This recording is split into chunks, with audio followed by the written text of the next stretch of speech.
So guys, punta tayo sa bahay. Doon yung jowa nila. Magtitripan natin. Ngayong gabi. O ano ila? Hindi mo pinakilala sa'yo pagdating ko dito kanina? Hindi mo pinakilala o? Mag-revert talaga yan.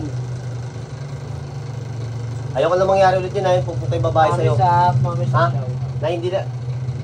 Paalam ka. Ano mo ba yung si Kim? Ito di naman magpaalam eh. Bakit yung ganun? Nauna pa yung babae pumunta sa inyo? Ayoko nang ganun eh. Alam. Ganun ka ba sa mga ano mo?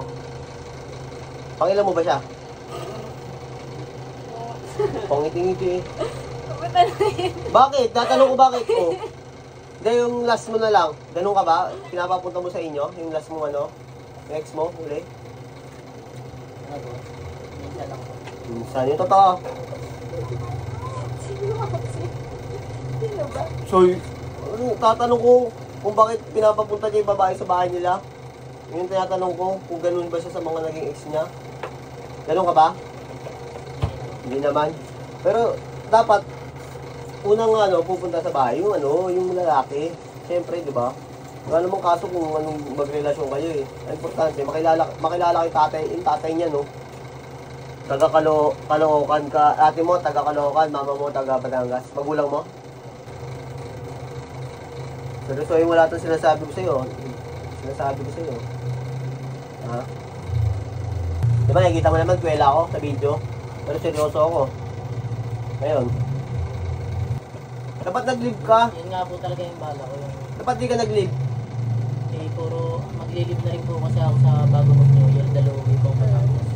Kasama ka. Hindi. Sasama. Baka mo. Sasama ako. Bakit? Siyempre. Yun ang gawain mo, di ba? Maalis hindi nagpapaalam. Oh.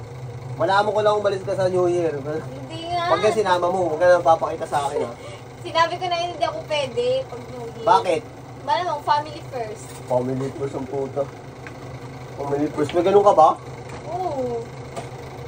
Baka naman, ano yung mo lang ito kapatid ko.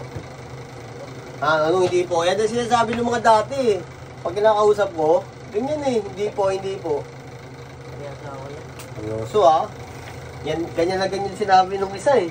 Naiinis na ako sa mga ganyan eh. Alam mo, mas okay nang huwag mangako eh. Gawin mo na lang. Saan ka Quezon City? Paano ko, di ba? Ang trabaho ka Quezon City. Ilang oras biyahe papunta sa inyo, pauwi? Hanggang doon sa Caloocan. Isang oras? Dito po, wala. Hindi. Caloocan, hanggang doon sa trabaho mo. Isang oras po yung lagi nung ina. Isang oras lang pala oh. Tapos dito 3 oras.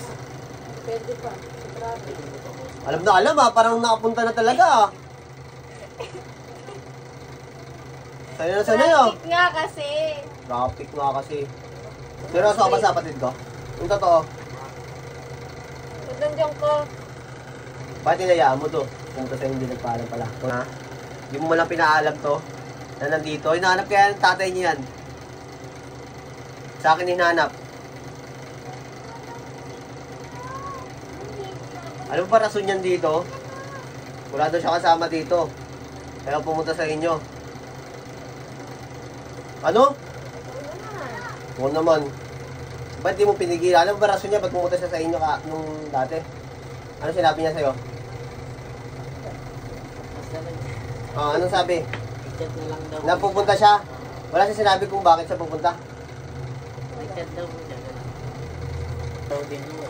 Nagka-basketball ka? E di, shoot na shoot ka pala sa puso nila. 3 points na. Pinilig ang tango. Alam mo, siyempre kailangan natin ng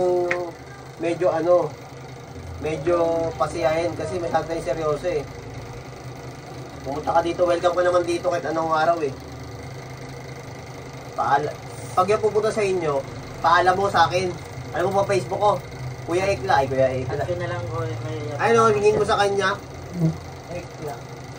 Hingin mo sa kanya. Yan, Flores. Napapanood mo naman yung video ko, di ba? Yun na yun. Ay.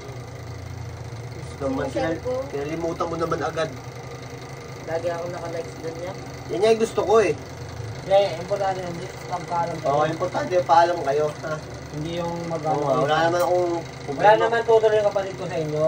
Ako, ang ano na lang niya, inalakit niya yung pagpaalam kayo ng maayos. Oo nga, tama di ba kuya? Ay, bunso. Hindi naman sa ako ng kulay nila, pero siyempre, nire-respeto ko yung mga kapatid. Oo nga. Hindi Sino ba, ako eh. sino ba nirespeto mo? Yung lahat. Yeah, panis. Pero seryoso. Hindi, kaya nga namin, kaya nga kinausap ka ng kapatid ko, awa sa ano, kasi ginawa niya. Oo, kinakabahan ka rin eh. Kung anong gawin, ano, kinakabahan ka? Hindi ko lang umpisahan kanina eh, kasi di mo pinapakilala eh. Siya lang naman kasi nag-ano, kumpulong Ano? sa kapatid ko. Yung lahat ng kapatid ko. Ako nga po yung kinakabahan. Bakit kinakabahan ka? Siyempre talagang kabahan ka. Talagang tatanong ko sa'yo yung ginawa niya ito. Ikaw jowa eh. Pero sa akin, all goods lang naman. Wala namang problema. Kahit nga mag-ilang jowa niya ito eh. Wala akong pakialam eh. Basta pa alam. Sa paala. Para sa alam namin kung nasaan Saan siya. O may mangyari niya habang nasa biyahe. Ano, sisisihin namin. Wala akong contact sa'yo. Diba? O anong gagawin ko? Di wala. Nga kami, hindi namin alam kung saan naglalagi ito. Tanga-tanga pa naman yan. Oh. Iyakin ka pa naman. Mahina pa naman loob niyan. Nilalagdag po ako. Ano? Kwenta yung mga ganyan. Mahina pa naman loob mo. Diba, iyakin ka nga?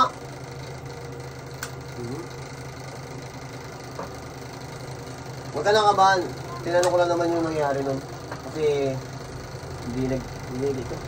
Saka nung huli niya punta, di rin nagpaalam yan, oh. Yung punta, yun nga yung huli eh. Yung ano eh. Yung nagkat natin. Oo, yun.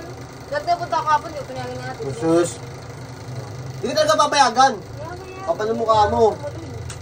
Papayagan. Ba't ka papayagan? Kaya nga po tinanong ko nga po sa kanya na Tama lang yun. nagpaalam ka na muna. Oo, tama yun. Ano na siya, nag-book na. Sabi ko, paalam ka muna. Kasi nung last napunta niya nga po, nag-chat nga po sa akin yung ate niya. Na ganun-ganun. Sabi ko, paalam ka muna. Kasi nga, hindi nga ako tumuloy. Dahil nga hindi daw siya Ha? kaya. Sabi ko, Yung pananonot natin ako. yun nga yun, yung kinata ko ni ate mo. Kaya takot ako pumunta dito. Uy! Pasikat eh. Kaya bigla akong... Salamat ka, pumunta ka ngayon nang matapos na to. Iyakin pa naman tong batang to. Basta yun na yan. Alam ko na. Welcome ka naman dito eh, wala namang kaso yun eh.